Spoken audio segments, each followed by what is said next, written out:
पंजाब में चुनाव नजदीक है और इस कड़ाके की ठंड में पंजाब में चुनावी सरगर्मियां भी अपने चरम पर है। चुनाव से पहले हर दल अपना बेहतरीन देने की कोशिश करता ही करता है। एक तरफ जहां बीजेपी अमरिंदर सिंह के साथ चुनाव लड़ने को पूरी तरीके से तैयार नजर आ रही है, तो वहीं कांग्रेस भी अपना पूरा दमखम लगा रही है। कांग्रेस नेता राहुल गांधी ने आज से अपने पंजाब मिशन की शुरुआत कर दी। चुनाव जैसे जैसे करीब आता है, वैसे वैसे भगवान के दरबार पर नेताओं का मत्था टेकना भी काफी रेगुलर हो जाता है और इसी कड़ी में राहुल गांधी ने स्वर्ण मंदिर पर माथा टेका। करीब 117 कांग्रेस प्रत्याशियों के साथ राहुल गांधी आज स्वर्ण मंदिर पहुंचे, जहां नवजोत सिंह सिद्धू भी साथ नजर आए। अमृतसर में स्वर्ण मंदिर में मत्था टेकने के बाद राहुल ने जमीन पर बैठकर लंगर भी खाया। राहुल गांधी ने एक वीडियो ट्वीट करके लिखा, हरमंदिर साहिब में पंजाब के भविष्य के लिए कांग्रेस उम्मीदवारों के साथ प्रार्थना की, साथ बैठ के लंगर का प्रसाद खाया। इसके बाद राहुल गांधी ने जलियांवाला बाग में शहीदों को श्रद्धांजलि दी। इस पूरे कार्यक्रम के दौरान पंजाब के मुख्यमंत्री चरणजीत सिंह चन्नी भी वहां उनके साथ मौजूद रहे। राहुल गांधी के इस दौरे के ठीक बाद बीजेपी ने राहुल गांधी पर ऑपरेशन ब्लू स्टार को लेकर तंज कसा।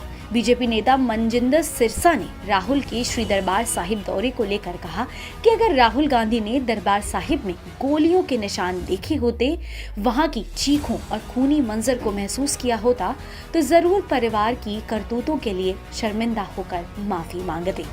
राहुल गांधी के दौरे को लेकर सबकी नजर पंजाब में कांग्रेस के सीएम उम्मीदवार कौन होगा, इस पर जरूर टिकी हुई है। पंजाब में सीएम चेहरे को लेकर पंजाब कांग्रेस के प्रधान नवजोत सिंह सिद्धू और मौजूदा सीएम चरणजीत सिंह चन्नी के बीच जंग चल रही है। ऐसे में कांग्रेसी भी चाहते हैं कि सीएम चेहरे पर स्थिति स्पष्ट हो, ताकि किसी एक की अगुवाई में चुनाव लड़ा जा सके। बता दें कि पंजाब में 20 फरवरी को होने वाले विधानसभा चुनाव के लिए कांग्रेस ने 109 उम्मीदवारों की घोषणा की है, लेकिन 8 सीटों के लिए उम्मीदवारों के नामों की घोषणा अभी भी बाकी है।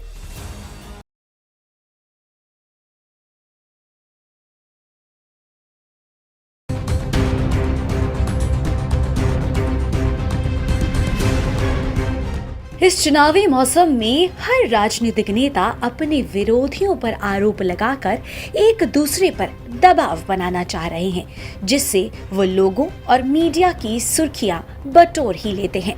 लेकिन कांग्रेस नेता राहुल गांधी इस बार ट्विटर के माध्यम से सरकार को घेरने की कोशिश कर रहे हैं, जिसके बाद वो अब विवादों में घिरते नजर आ रहे हैं। कांग्रेस नेता राहुल गांधी ने आरोप लगाया है कि मोदी सरकार के दबाव में सोशल मीडिया प्लेटफॉर्म ट्विटर उनके फॉलोअर्स की संख्या नहीं बढ़ने दे रहा है। उनका आरोप है कि अब जबकि आम लोगों तक पहुंचने का सबसे अच्छा माध्यम सोशल मीडिया है, तब मोदी सरकार लोगों को हमसे जुड़ने से रोक रही है। इन सब को लेकर राहुल गांधी ने ट्विटर के सीईओ पराग अग्रवाल को एक पत्र भी लिखा है। राहुल ने कहा उन्हें ट्विटर पर नए फॉलोअर नहीं मिल रहे हैं। उन्होंने इसके लिए ट्विटर पर भारत सरकार का दबाव होने की बात कही। राहुल ने कहा कि अगस्त 2021 में उनका ट्विटर अकाउंट थोड़ी देर के लिए ब्लॉक हुआ था, तब से फॉलोअर्स के मामले में सारी गतिविधि जैसे थम सी गई है। राहुल गांधी ने ट्विटर सीईओ पराग अग्रवाल को लिखा, ये सुनिश्चित करने की आपकी बहुत बड़ी जिम्मेदारी है कि ट्विटर भारत में तानाशाही को जड़ जमाने में सक्रिय मदद नहीं करे। हालांकि ट्विटर ने इसका खंडन किया है कि वह किसी दबाव में फॉलोअर की संख्या कम कर रहा है। ट्विटर ने कहा, हम भी चाहते हैं कि फॉलोअर्स की संख्या अकाउंट के साथ दिखे, लेकिन हम ये भी मानते हैं कि फॉलोअर्स वास्तविक हों। ट्विटर के पास हेरफेर और स्पैम के लिए कोई जगह नहीं है। राहुल के आरोप पर अब राजनीति भी शुरू हो गई है। बीजेपी इसको लेकर राहुल गांधी पर हमलावर है। अमित मालवीय ने इस पर तंज करते हुए ट्वीट कर लिखा कि राहुल को असली दुनिया और अब ऑनलाइन में भी दर्शक नहीं मिल रहे हैं। आगे क्या, वोट नहीं मिलने पर वो चुनाव आयोग को भी पत्र लिखेंगे। गौरतलब हो कि राहुल गांधी के मुताबिक अगस्त 2021 के बाद से उनके फॉलोअर्स में कमी आई है और इसी टाइम से सबसे ज्यादा पीएम मोदी के फॉलोअर्स बढ़े हैं, जिनकी संख्या करीब 30 लाख है। फिलहाल राहुल गांधी के फॉलोअर्स की संख्या 19.6 मिलियन है।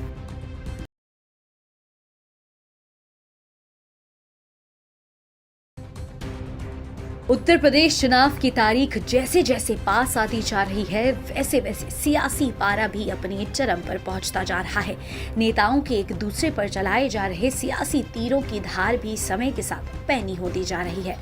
वहीं गुरुवार का दिन बीजेपी के लिए पश्चिमी यूपी में महा कैंपेन का दिन रहा। बीजेपी को सूबे में फिर से सत्ता लाने के लिए केंद्रीय गृह मंत्री अमित शाह ने अपनी पूरी ताकत झोंक दी। सबसे पहले अमित शाह ने वृंदावन के बांके बिहारी मंदिर में दर्शन करने के बाद पूजा अर्चना की। ठाकुर बांके बिहारी के दर्शन के बाद अमित शाह चुनावी मोड में आए और आसपास के बाजारों में बीजेपी प्रत्याशी के पक्ष में वोट मांगा। थोड़ी देर बाद अमित शाह मथुरा पहुंचे और विपक्षी नेताओं को घेरने का सिलसिला शुरू किया। मथुरा में अमित शाह ने डोर टू डोर कैंपेन की शुरुआत कर प्रभावी मतदाता संवाद कार्यक्रम को संबोधित करते हुए अखिलेश यादव और मायावती पर सीधा हमला किया। अमित शाह ने कहा कि यूपी में सीएम योगी गुंडा राज को खत्म कर रहे हैं, लेकिन इससे अखिलेश के पेट में दर्द हो रहा है।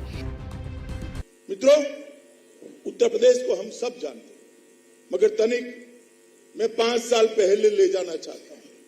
समाजवादी की पार्टी की सरकार थी। गुंडा राज था या नहीं था बताओ भाई, जरा जोर से बोलो, था या नहीं था? बाहुबली परेशान करते थे या नहीं करते? बहन बच्चियों को सम्मान, उसका अपमान होता था या नहीं होता था? भारतीय जनता पार्टी की सरकार आई, जो बाहुबली से पहले पुलिस डरती थी, वो पुलिस से डरकर गले में पट्टी लगाकर सरेंडर कर रहे हैं। और जब इन पर गाज गिरती है, अखिलेश जी के पेट में दर्द होता है। कहीं आजम खान, कहीं मुख्तार अंसारी, न जाने कितने फैला कर रखे थे। आजम खान को पकड़ा तो सीआरपीसी की सारी धाराएं कम पड़ गई, इतने केस आजम खान को लद गए। और अखिलेश बाबू, आप कानून और व्यवस्था का सवाल उठाते हो, जरा चुल्लू भर पानी में डूब मरो, आपको बोलने का कोई अधिकार नहीं। वहीं अखिलेश के फ्री बिजली के दावे पर तंज कसते हुए अमित शाह ने कहा कि अखिलेश अपने शासनकाल में बिजली नहीं दे पाए, वो क्या फ्री बिजली देंगे? अबे कहते हम मुफ्त बिजली देंगे। अरे भाई अखिलेश, आप तो बिजली ही नहीं दे पाएंगे, मुफ्त की क्या बात करते हो आप? जो बिजली नहीं दे पाया वो मुफ्त दे सकता है क्या? बताओगे, दे सकता है क्या? 1,41,00,000 घरों को निःशुल्क विद्युत देने का काम श्रीकांत शर्मा के नेतृत्व में भारतीय जनता पार्टी की सरकार ने। राम मंदिर निर्माण पर पिछली सरकारों को घेरते हुए अमित शाह ने कहा कि अगर मोदी योगी की सरकारें सत्ता में नहीं होती तो राम मंदिर निर्माण संभव ही नहीं था। मोदी जी की सरकार न होती तो राम जन्मभूमि का मंदिर संभव था क्या? होता क्या? बाबा विश्वनाथ का कॉरिडोर बनता क्या? विंध्यवासिनी का पुनर्निर्माण होता क्या? ये भारतीय जनता पार्टी की सरकार है, जिसने वोट बैंक की चिंता करे बगैर समाज के श्रद्धा केंद्रों को फिर से दैदीप्यमान करने का काम किया है। मित्रों, आपने दूसरी बार मोदी जी को वोट दिया? पूर्ण बहुमत की सरकार बनाई? हमें हमेशा कहते थे, अखिलेश जी हमेशा कहते थे कि मंदिर वहीं बनाएंगे मगर तिथि नहीं बताएंगे। अखिलेश जी, भूमि पूजन हो गया है, आपको निमंत्रण है, आप भी आ जाना जब ध्वजा चढ़े। बीजेपी को फिर से सत्ता की गद्दी पर वापस कायम करवाने को लेकर अमित शाह ने पूरी कमर कस रखी है। उन्होंने आज मथुरा और वृंदावन से विपक्ष पर निशाना साधकर बीजेपी के डबल इंजन की ताकत दिखाई और आने वाले दिनों में उनके यूपी में दौरे और दौरों के दौरान भाषण और दमदार होने की पूरी संभावना है।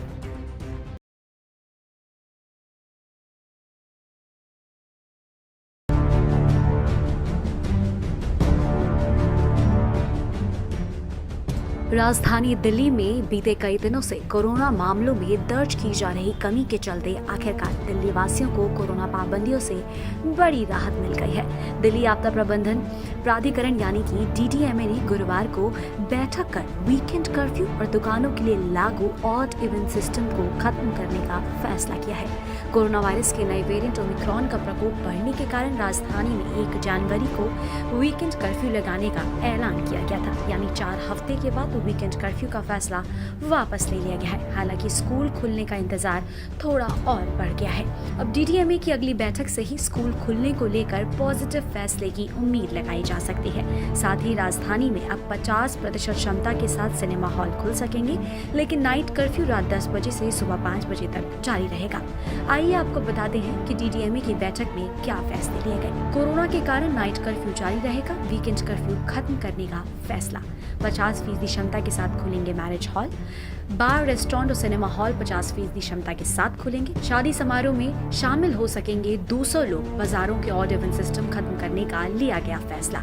सरकारी ऑफिस 50% क्षमता के साथ खुलेंगे। एजुकेशन इंस्टीट्यूट्स और स्कूल अभी बंद रहेंगे। गौरतलब हो कि केजरीवाल सरकार ने 21 जनवरी को दिल्ली में लगी पाबंदियों में छूट देने की सिफारिश की थी, लेकिन उपराज्यपाल अनिल बैजल ने इससे मानने से इनकार कर दिया था। वहीं दिल्ली में कोरोना वायरस मामलों में आई कमी के कारण आखिरकार पाबंदियों से दिल्ली वालों को छूट मिल गई है।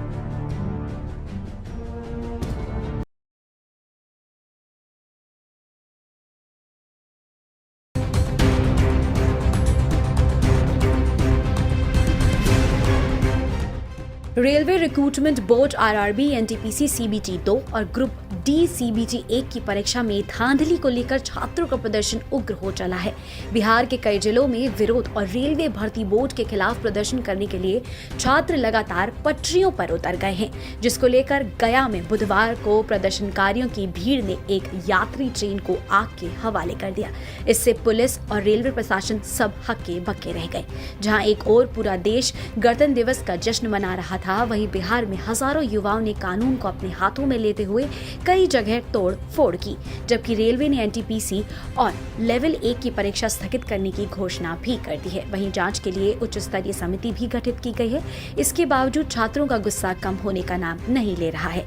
वहीं अब छात्रों के समर्थन में कई राजनीतिक दल और छात्र संगठन सामने आने लगे हैं। छात्र संगठन आइसा इनोस ने 28 जनवरी को बिहार बंद का ऐलान किया है। गौरतलब हो कि छात्रों के प्रदर्शन पर बुधवार को केंद्रीय रेल मंत्री अश्विनी वैष्णव ने प्रेस कॉन्फ्रेंस कर छात्रों से कानून अपने हाथों में नहीं लेने की अपील करते हुए कहा था कि रेलवे आपकी संपत्ति है, आप अपनी संपत्ति को संभाल कर रखें।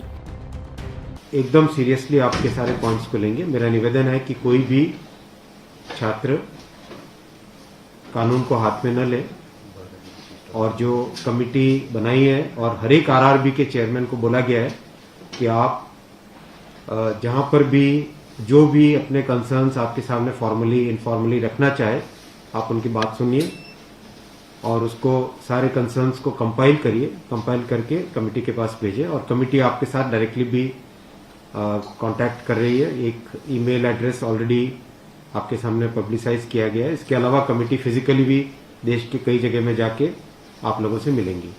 तो मेरा निवेदन है सबसे पहले कि आप इसको मुद्दे को, इस बात को सीरियसली लें, और रेलवे आपकी खुद की संपत्ति है, इसको सुरक्षित रखें और कानून को हाथ में न लें।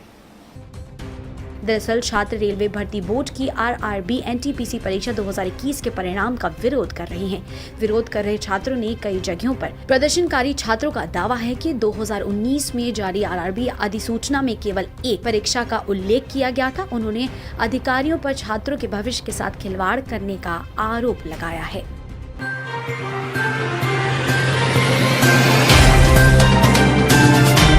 Subscribe now and press the bell icon.